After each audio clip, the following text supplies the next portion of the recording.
Saudara dan saudariku terkasih, salam damai dalam Kristus Yesus.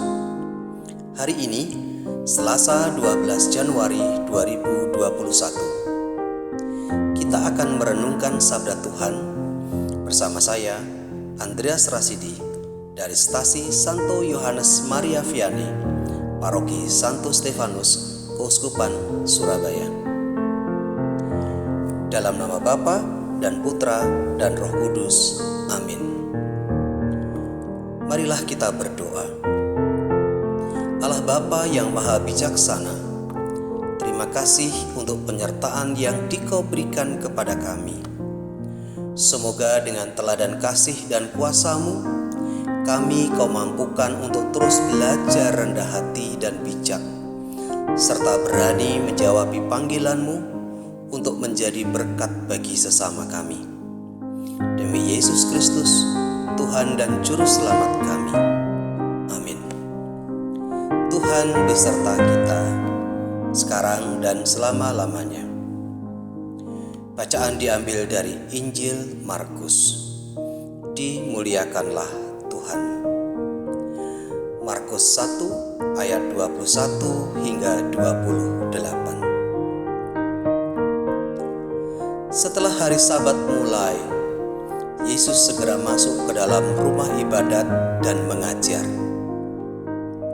Mereka takjub mendengar pengajarannya, sebab ia mengajar mereka sebagai orang yang berkuasa, tidak seperti ahli-ahli Taurat.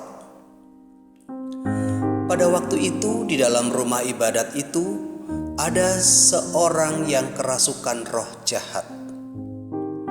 Orang itu berteriak, "Apa urusanmu dengan kami, hai Yesus orang Nazaret? Engkau datang hendak membinasakan kami? Aku tahu siapa engkau, yang kudus dari Allah."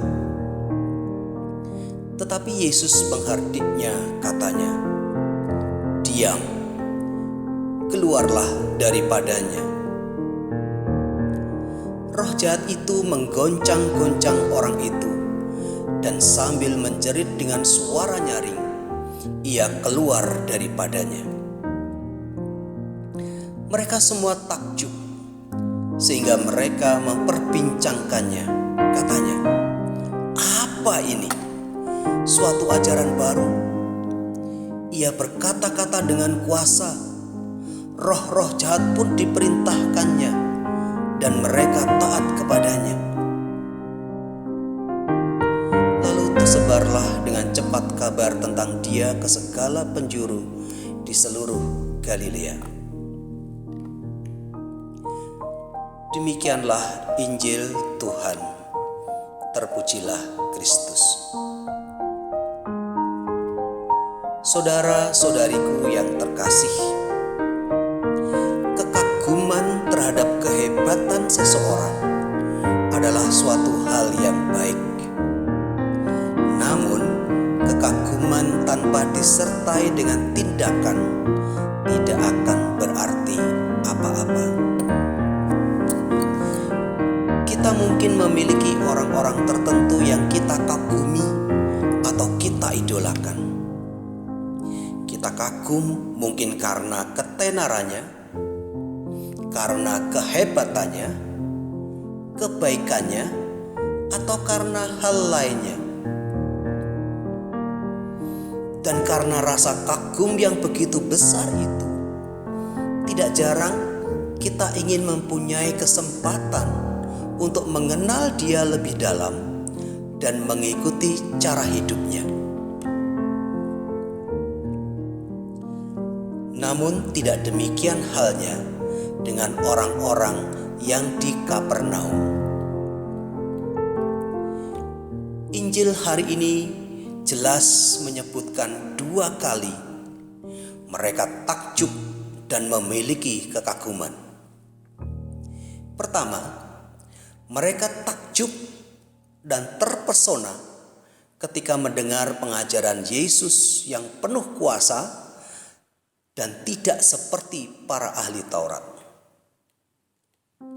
Yang kedua, mereka takjub atau terkejut bahkan terheran-heran karena ternyata bukan hanya pengajaran Yesus yang penuh kuasa, tetapi juga pelayanan Yesus penuh dengan kuasa sehingga roh jahat pun tunduk kepadanya.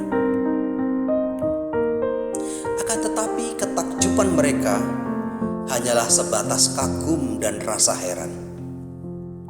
Apa yang dilihat tidak membuat mereka ingin mengenal Tuhan lebih dalam secara pribadi. Memang orang-orang tersebut memperbincangkan siapa Yesus, sampai kabar itu cepat tersebar di seluruh Galilea. Namun seperti itu hanya sebatas perasaan takjub belaka. Tidak disebutkan bahwa di antara mereka ada yang percaya pada Yesus. Dan ironisnya, Alkitab justru menyebutkan bahwa roh jahat tahu tentang Yesus. Bahkan roh-roh itu takut kepadanya dan menaatinya. Bagaimana dengan kita? Mari kita mengevaluasi diri kita secara jujur. Keimanan seperti apa yang selama ini kita jalani? Apakah kekatolikan kita terjebak sekedar takjub, namun sama sekali tidak mau tahu dan tidak mengenalnya lebih dalam? Ataukah kerohanian yang sekedar hanya kagum tetapi tidak mau mentaatinya? Seharusnya kita menjalani kehidupan Kristiani yang sungguh-sungguh mengaguminya sebagai Tuhan dan Juru Selamat, serta memiliki relasi pribadi yang baik dengannya. Saudara-saudariku terkasih, apa yang kita bisa lakukan supaya kita tidak terjebak pada kekaguman belaka?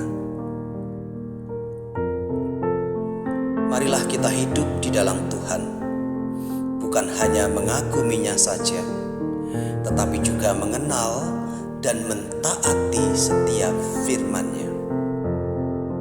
Karena setiap firman yang keluar dari Allah memiliki kuasa yang sangat besar. Marilah kita berdoa. Allah yang Maha Rahim, terima kasih atas kebesaran kuasa yang Engkau tunjukkan kepada kami.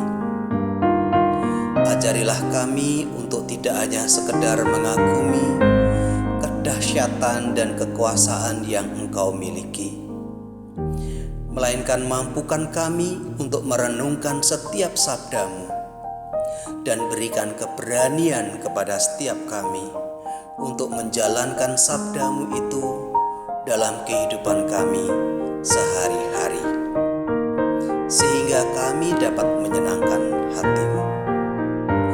Demi Kristus yang adalah Tuhan dan Juru Selamat kami, serta pengantara kami yang hidup, kini dan sepanjang masa. Amin. Tuhan beserta kita, sekarang dan selama-lamanya. Semoga kita semua senantiasa dibimbing, dilindungi, dan diberkati oleh berkat Allah yang Maha Kuasa, dalam nama Bapa dan Putra dan Roh Kudus. Amin.